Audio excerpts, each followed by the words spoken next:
En este momento nos trasladamos hasta Orlando, Florida, para conocer cuál es la situación que se vive a esta hora en esa zona de Estados Unidos con la llegada del huracán Ian. En ese lugar está Javier Villasís, a quien damos el paso. Adelante, Javier, cuéntanos, por favor, tú tienes la información. Gracias, Liz, María Gracia. Estamos nuevamente aquí en contacto desde Orlando, Florida. Un saludo para todo Ecuador.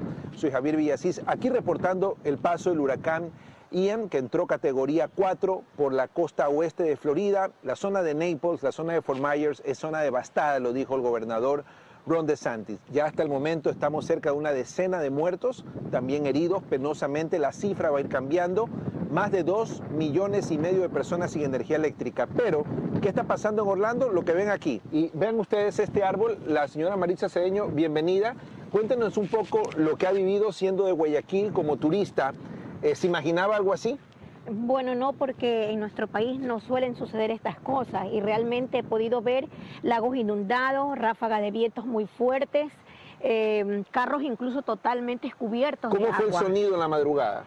Fue algo fuerte, estruendo, como que se querían abrir las puertas de los garajes. Bueno, gracias, señora. Y así es como se vive, por ejemplo, el paso del huracán Ian aquí en el centro de la Florida. Calles inundadas en la zona de Kissimmee, en la zona de Orlando y otras zonas aledañas también. Las ciudades están inundadas prácticamente, por eso es difícil movilizarnos. Pero, gracias a Dios, fuera de eso, las cosas se ven bien y poco a poco mejorando y esperando ya que esta tarde pare la lluvia y pare también el mal tiempo. Esto es lo que se vive aquí en la ciudad de Orlando, Florida, un punto de atracción para ecuatorianos y para el mundo en general. Así están las cosas después del paso del huracán Ian y vamos a seguir nosotros aquí reportando lo que está ocurriendo en nuestras otras emisiones aquí en 24 horas. Yo soy Javier Villasís desde Orlando, Florida, con cámara de Alfredo Matute. Por favor, sigan ustedes en los estudios. Gracias. Gracias, Javier, a ti por ese reporte desde Orlando, como bien lo decías. Ahora nos vamos a trasladar a Miami, desde donde Melissa Zurita nos cuenta cuál es la situación. Melissa hizo un recorrido por zonas afectadas por el impacto de Ian y ahora mismo nos da su testimonio. Hola, Melissa. Muy buenas tardes, Liz y María Gracia. Actualizamos toda la información aquí desde la Florida en relación al huracán Ian, porque en el día de ayer se ha convertido en categoría 4 cuando tocó la costa oeste. Hoy se ha debilitado y se ha convertido en tormenta tropical. Pero atención, porque en los próximos 3 días podría intensificarse nuevamente, tanto en Carolina del Norte, en Carolina del Sur, como en Georgia. Por su parte, el gobernador aquí de la Florida, Ron DeSantis, calificó a este huracán como uno de los peores de los últimos años. También el presidente de los Estados Unidos, Joe Biden, anunció esta mañana la ayuda federal para todos los damnificados aquí de la Florida. Anoche estuvimos haciendo un recorrido en Naples. Realmente la situación fue catastrófica, dramática. Todas las viviendas prácticamente inundadas, muchas personas que tuvieron que ser rescatadas y llevadas a centros de evacuados donde allí los bomberos voluntarios estaban colaborando y distintas personas también que lo estaban haciendo. Se decretó el toque de queda, pero claro, esto fue para proteger a aquellos residentes y también a los turistas. Hoy se está pidiendo la ayuda de distintos voluntarios y por supuesto también de todas aquellas personas que puedan aportar, que puedan donar lo que todos los demás están necesitando. Más de 2,5 millones de usuarios que permanecen todavía sin luz y no se sabe cuándo se va a restablecer el servicio. La situación realmente está muy complicada en distintas zonas de la costa oeste. Se espera que en los próximos días continúen. Las lluvias todavía no han cesado, si bien el clima ahora está un poco más agradable, por momentos también hay lluvias y hay relámpagos, fuertes vientos con ráfagas de 70 millas por hora. Nosotros estaremos actualizando toda la información minuto a minuto de lo que está sucediendo aquí con el huracán Ian. Continuamos con ustedes en estudios. Muchísimas gracias, Melissa, por la información. Hemos revisado cómo va el paso del huracán Ian y la devastación que ha dejado.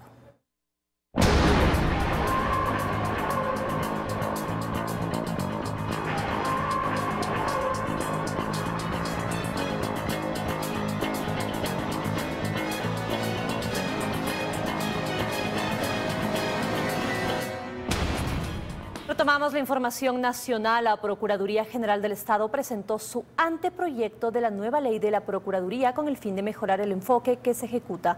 El procurador informó que si el Estado perdiera todas las demandas que tiene, deberían pagar 57.000 millones de dólares. Mientras cumple su último tiempo al frente de la Procuraduría, Íñigo Salvador presentó el anteproyecto de la Ley de Procuraduría a quienes trabajan por la defensa del Estado y lo hizo explicando parte de las razones que lo motivan. Si el Estado ecuatoriano perdiera todas esas demandas, tendría que pagar 57.000 millones de dólares. No hay arcas fiscales que soporten semejante riesgo. Y así también reaccionó y explicó los montos que adeuda el exgerente de Petroecuador, Alex Bravo, quien salió de prisión bajo régimen semiabierto sin cumplir con multas, reparación integral y penas. El señor Bravo, un monto determinado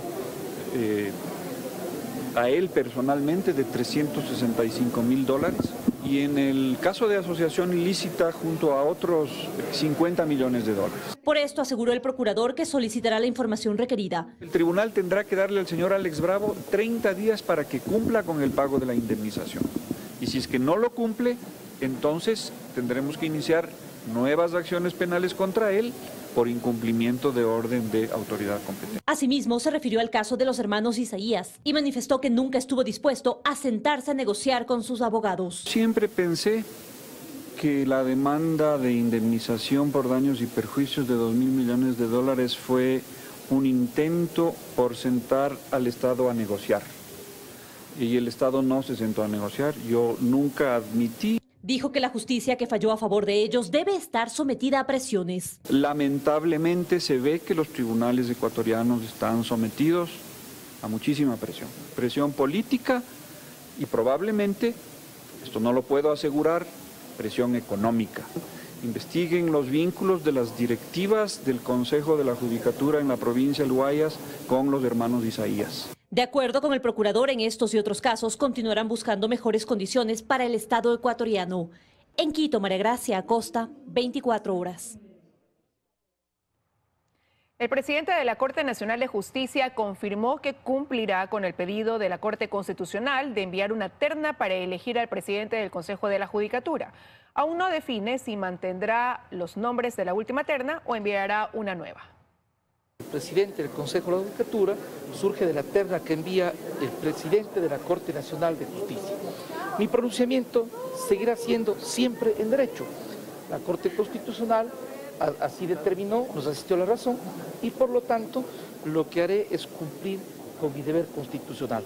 Creo que es fundamental, no por quien habla, ni siquiera solamente por la función judicial del Ecuador, sino por el país que se encuentre debidamente estructurado el órgano de gobierno de la función judicial. ¿Cuándo enviará esta terna? ¿Será una nueva?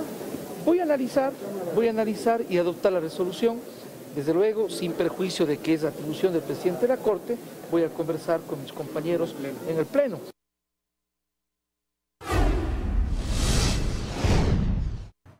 Los miembros de la Comisión de Fiscalización de la Asamblea no dieron los votos para el informe del proyecto hidroeléctrico Coca-Codo-Sinclair, que recomendaba al gobierno no recibir esta obra. Andrea Samaniego nos ofrece los detalles desde el Legislativo.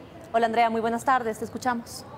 Gracias, ¿cómo están? Muy buenas tardes. Así es, no hubo los votos para aprobar este informe. El oficialismo se abstuvo y el correísmo, en cambio, votó en contra. Este informe fue una iniciativa de la presidente de la Comisión de Fiscalización, Fernando Villavicencio, en el cual, como bien mencionabas, pues recomendaba al gobierno nacional no aceptar, no recibir esta obra del Coca-Codo-Sinclair debido a las fisuras que presenta, más de 17.000 desde el 2015 hasta este año, y además pedía revisar la posesión del ministro de Energía. Quienes no apoyaron más bien este informe, señalaron que lo hacían porque hay que respetar el proceso del laudo arbitral que tiene este caso. Les ampliamos la información en el siguiente reportaje. Veamos. En la Comisión de Fiscalización solo hubo 3 votos a favor, 3 votos en contra y 2 abstenciones. Con esto no se dio paso al informe sobre Coca-Codo-Sinclair e INA Papers, un informe que presentó Fernando Villavicencio que tenía 121 conclusiones y 13 recomendaciones. La primera de ellas será de que el gobierno no reciba la obra del Coca-Codo-Sinclair, pues las fisuras en 4 años han aumentado a más del doble. A julio del año 2022, existen 17.499 fisuras. No se debe recibir la central mientras no se reparen todas las fallas y se garantice la vida útil de la planta por al menos 50 años. El documento además acogió las recomendaciones de la Contraloría General del Estado, que señala glosas por 170 millones de dólares. La Contraloría General del Estado tiene la obligación de hacer el seguimiento desde el inicio y antes de los procesos precontractuales permanentemente, y si ya se detectó, debieron parar esa obra. Sin embargo, desde UNES se defendió este proyecto y se cuestionó el informe. Lógico, pues, no recibir la obra hasta que se arreglen los problemas. ¿Dónde está el gran aporte en este informe, estimados señores, por Dios? Mientras que el oficialismo señaló que hay un arbitraje internacional que está en proceso. Habrá que esperar ese laudo y esa ejecución de ese laudo. Para Villavicencio, la posición de ambas bancadas se debe a que hubo un acuerdo que podría generar un marco de impunidad en este país. La posición de varios bloques aquí en la Asamblea y no haber aprobado este importante informe, lo que termina es lavando la cara al correísmo y al morenismo. El informe, pese a ser negado en la Comisión de Fiscalización, será presentado a otras instancias. Y bien, ahora Fernando Villavicencio ha anunciado que él junto a otros 2 legisladores irán hasta la Fiscalía General del Estado para presentar este informe que no tuvo respaldo aquí en la Asamblea Nacional, para que sea esa la institución que en cambio sí investigue este caso del proyecto del Coca-Codo Sinclair. Es la información que se genera a esta hora. Ustedes tienen más noticias. Muy buenas tardes. Buenas tardes, Andrea, para ti también. Muchísimas gracias por ese informe. Y para esta tarde está prevista la firma del acta de acuerdos y desacuerdos de la Mesa de Diálogo de Seguridad, Justicia y Derechos. El contacto es con Daniela Valencia, que ella sigue este proceso. Hola, Daniela. Buenas tardes, compañeras en estudio, amigos televidentes. Efectivamente, se espera que hasta hoy en horas de la tarde se cierre la Mesa 7 de Seguridad, Justicia y Derechos cuando cumple su 5º día de desarrollo. Inmediatamente se deberá instalar la Mesa 8 de Acceso a la Salud. Se espera que hoy se definan los temas a tratar. Sin embargo, los dirigentes indígenas ya vinieron con propuestas claras. Una de ellas, que se dé mayor prioridad a la medicina ancestral. Nosotros les hemos preparado un reportaje al respecto. Veamos. Luego de 5 días de desarrollo, se espera que este jueves, en horas de la tarde, concluya el trabajo en la Mesa de Diálogo número 7 de Seguridad, Justicia y Derechos. Una mesa que se cerrará, según los dirigentes indígenas, con más desacuerdos que acuerdos. Hay una disputa de sentidos en torno a todo lo que fue el paro nacional. Desde la perspectiva del gobierno no coincide con nuestra visión, en la cual hemos planteado cosas muy concretas que lamentablemente no vemos esa apertura, sobre todo en los temas de persecución, criminalización a los líderes y luchadores sociales. Entre los temas en los que sí se ha tenido avances está la actualización del protocolo para el proceso de rehabilitación y reinserción social de las personas privadas de la libertad. Una vez cerrada esta mesa, inmediatamente se instalará la Mesa 8 de Acceso a la Salud, donde los sectores indígenas plantean se dé mayor papel a la medicina ancestral. El tema de salud intercultural, que desde el gobierno nacional no hemos visto una inversión de manera significativa y también que sea atendida en ese sentido. Además, piden que se dé respuesta a los problemas por los que se declaró al sistema de salud en emergencia. Abastecer de medicinas, de insumos a los hospitales, a los centros y subcentros de salud del Ministerio de Salud Pública, esa es una prioridad para nosotros. Lo otro también a los hospitales del Seguro Social y a los del Seguro Social Campesino. Con estas propuestas se definirá la metodología y el cronograma de trabajo para que este viernes la Mesa de Salud arranque con el primero de 5 días. Con la instalación de esta mesa faltarían 2 más por abordar: la instalación de la Mesa 9, que es la de Empleo y Derechos Laborales, y la 10 de Educación Superior. Estas mesas se deberán desarrollar la próxima semana, pues recordemos que todas las mesas deberán cerrar hasta el 12 de octubre. Es lo que les podemos compartir al momento. Regresamos con ustedes a estudios. Una excelente tarde. También para ti, Daniela, muchísimas gracias. Una excelente tarde. Continuamos con más información. El riesgo país superó esta semana los 1.700 puntos. Esta es la cifra más alta en lo que va del año de este gobierno. Analistas opinan que este incremento en el riesgo país se debe a factores internos y externos. Los acreedores internacionales de Ecuador están en alerta. Si el país podrá o no cumplir con el pago de sus deudas está en duda, y eso se refleja en el riesgo país. Este indicador, que al inicio del gobierno se situó en 714 puntos, el pasado 27 de septiembre llegó a 1.726 puntos. Sí, un aumento de 1.000 puntos en un año, 4 meses de gobierno. La verdad que no ayuda y lamentablemente hoy no vemos realmente las condiciones adecuadas para que vengan inversionistas. En el caso del Ecuador, con un riesgo país de 1.700 puntos, si se diera una emisión de bonos soberanos en la actualidad, el gobierno debería pagar una tasa de interés de al menos 21%. Para ambos analistas económicos son varios los factores que abonan a este incremento. Por un lado, lo que ocurre casa adentro, el paro indígena de junio pasado y la posterior instalación de las mesas de diálogo entre el Ejecutivo y el movimiento indígena iniciaron la escalada del riesgo país. Por un lado, no se sabe con exactitud cuáles van a ser los costos fiscales derivados del paro. Por otro lado, lamentablemente, la debilidad política del gobierno están agravando la situación de riesgo país en el Ecuador. Pero no solo lo que ocurre en Ecuador se debe tomar en cuenta. La caída del precio del petróleo es importante. Ecuador depende en un 30% de los ingresos petroleros para financiar su presupuesto estatal. Y actualmente el precio del barril de crudo para Ecuador está en $76. Entonces, al financiarse el presupuesto con petróleo, si disminuye el precio, se entiende que va a bajar esos ingresos petroleros y va a ser para nosotros más difícil solventar una deuda. En septiembre de 2020, una referencia típica por la pandemia del COVID-19, Ecuador registró 2.852 puntos de riesgo país. Joana Ramos, 24 horas. La gasolina Ecopaís, subsidiada por el Estado, lidera las ventas pese a la existencia en el mercado de la gasolina EcoPlus 89. En agosto incluso rompió récords. El enlace ahora es con Luisa María Heredia para que nos dé los detalles. Luisa María, buenas tardes. Adelante. ¿Qué tal en estudios, amigos televidentes? Muy buenas tardes. Así es, el consumo de la gasolina Ecopaís, subsidiada por el Estado, sigue aumentando. En agosto, de hecho, las ventas batieron récords. Esto pese a que el EcoPlus 89, que es la gasolina que el gobierno lanzó en vista de que con la liberalización del precio de la super, la mayoría de consumidores migraron de esa gasolina no subsidiada a una subsidiada como es la Ecopaís. Tiene más de un mes en el mercado. Veamos la siguiente nota.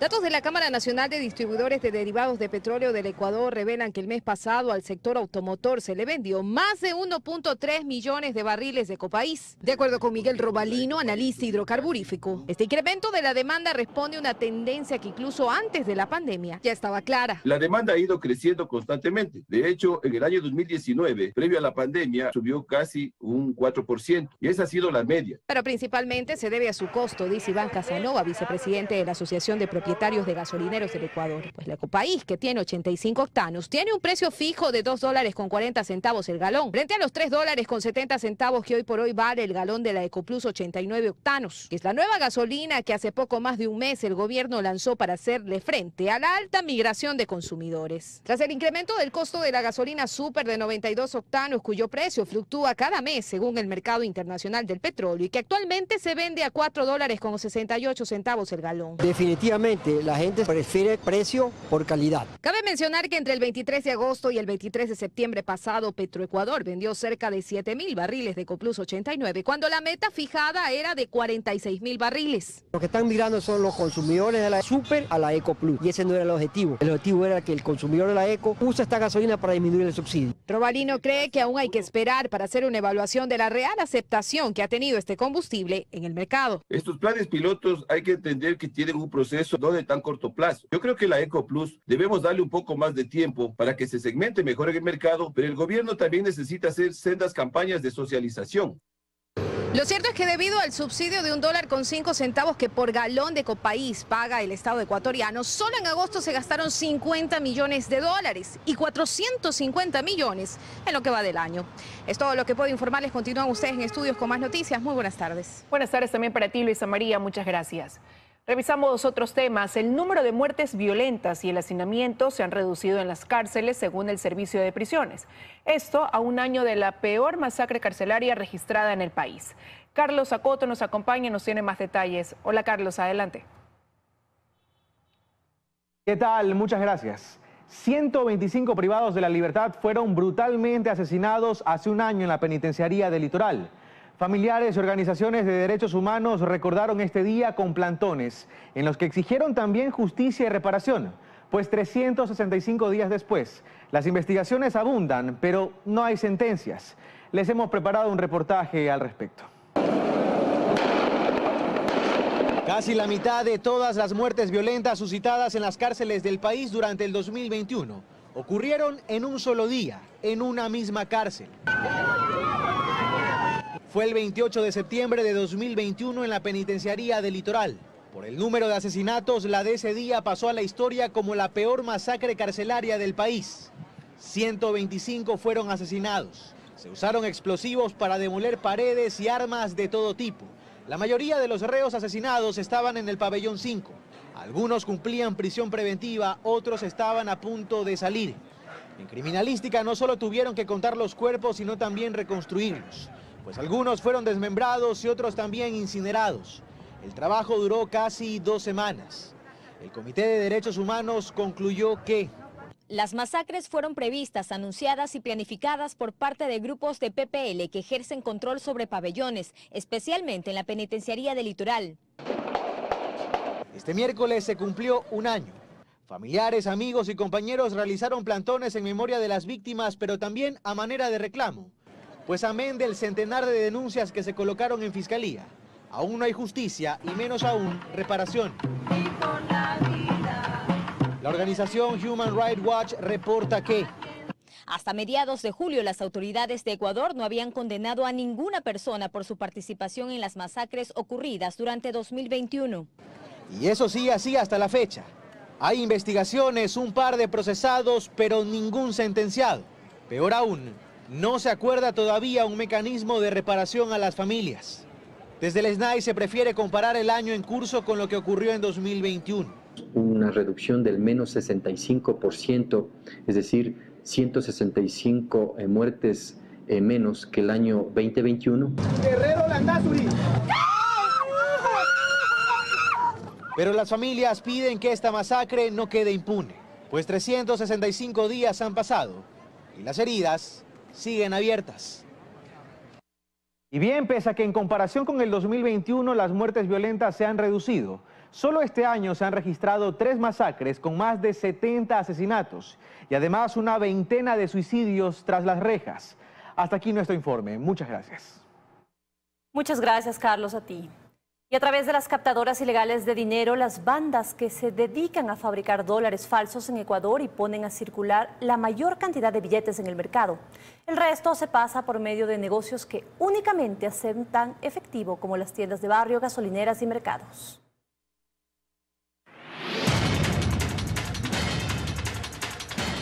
La Reserva Federal de Estados Unidos estima que actualmente 1 de cada 1000 billetes de dólares que circulan en el mundo es falso. A raíz de la pandemia, la fabricación de esta clase de billetes aumentó. Y eso también se evidencia en Ecuador, sobre todo con las denuncias de ciudadanos que aseguran haber recibido billetes falsos. El tipo de billete que más se falsifica, según el mayor Saúl Villafuerte, jefe de operaciones de la Brigada Anticriminal de la Policía Nacional, es el de $20, que es el más usado. Y el que mayor ingresos representa para las organizaciones delictivas que operan en el país y que ya han montado fábricas para imprimirlos dentro del territorio ecuatoriano. Detalla Villafuerte que un billete falso de $20 se vende en apenas $2, es decir, al 10% del valor real. Cuenta el mayor que los falsificadores toman billetes de $1 o bolívares venezolanos y los lavan con químicos para eliminar las tintas de impresión y aprovechar el papel moneda como materia prima. Eso le da a esos billetes las mismas características de consistencia y resistencia que los reales, lo que vuelve más difícil su detección al tacto. esto. Las bandas hasta se encargan de envejecer los billetes, poniéndolos en tierra y cera para que parezca que ya han sido manipulados. Ha capacitado en todo este año cerca de 600 funcionarios, entre ellos policías, los fiscales, los jueces, gente de la SOANCA. Ahora, para poner en circulación esos dólares falsos de los que la Policía Nacional ha decomisado ya más de 10,5 millones en los últimos 4 años,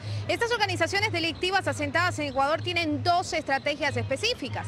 La primera, y la que por volumen más conveniente les resulta, es a través de captadoras ilegales de dinero, a las que les venden los billetes que fabrican. Quienes compran los dólares falsos los entregan como parte de créditos ilegales o los usan para armar las famosas pirámides y así multiplican rápidamente sus ingresos. Lo único que les piden es que deben llevar $30,000 y ellos les entregan $500,000 para que obviamente utilicen y laven. Entre enero y septiembre de este año, la Superintendencia de Bancos ha identificado a por lo menos 100 entidades no autorizadas para realizar actividades financieras que captan depósitos de dinero, entregan créditos o desarrollan esquemas de inversión. En cuanto a la segunda estrategia utilizada para poner los billetes falsos en circulación, precisa Jenny Andrade, profesional certificada en prevención de blanqueos de capital, implica utilizar negocios que solo aceptan el efectivo como forma de pago. Llámese usted, restaurantes, gasolineras, centros turísticos, espectáculos públicos, privados. Luisa María Heredia, 24 horas.